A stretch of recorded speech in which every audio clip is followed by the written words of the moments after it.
مثل الجنة التي وعد المتقون فيها انہار من ماء غیر آسن. فرمایا اس جنت کی مثال جس کا وعدہ متقیوں سے کیا گیا ہے اس کی یہ ہے. فرمایا فیہا انہار من ماء، اس میں پانی کی نہریں ہیں، جنت میں پانی کی نہریں ہیں. غیر آسن، ایسا پانی جو کبھی بھی بوسیدہ نہیں ہوگا، جو کبھی باسی نہیں ہوگا، جو پانی کبھی خراب نہیں ہوگا. دنیا کا اعلیٰ سے اعلیٰ پانی بھی اگر آپ مسلسل رکھیں گے تو اس میں خرابی آ جائے گی، لیکن جنت کے پانی میں کبھی خرابی نہیں آئے گی. دوسری بات فرمائی انہار من لبن، اور جنت کے اندر دودھ کی نہریں ہیں. لم یتغیر طعمہ، جس دودھ کا ذائقہ کبھی خراب نہیں ہوگا. دنیا میں دودھ آپ بہترین سے بہترین لے لیں، ایکسپائری ڈیٹ ہوگی اس کی. اگر تو کیمیکل اور دیگر سارا کچھ نہیں کریں گے پھر تو 1 دن میں خراب، 2 دن میں خراب.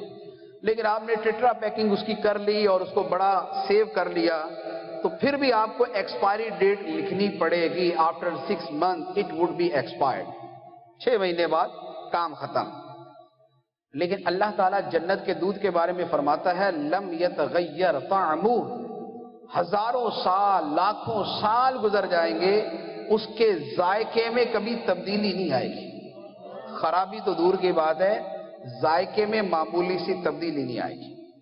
تیسری بات فرمائی انہار من خمر لذۃ للشاربین، جنت کے اندر شراب کی نہریں ہیں. جس شراب میں کوئی سر چکرانا، کوئی طبیعت خراب ہونا، کوئی عقل کا معاف ہونا کچھ نہیں. لذۃ للشاربین، پینے والوں کے لیے صرف اور صرف لذت ہی لذت.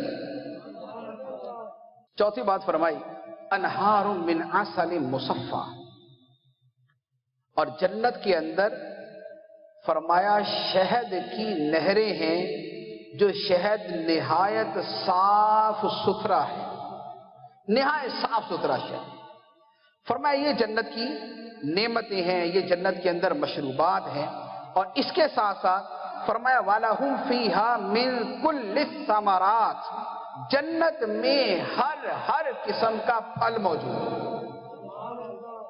جو زندگی میں ہم نے کھایا تو دور کی بات، ہو سکتا کبھی سنا بھی نہ ہو، جنت کے اندر وہ پھل بھی موجود ہے.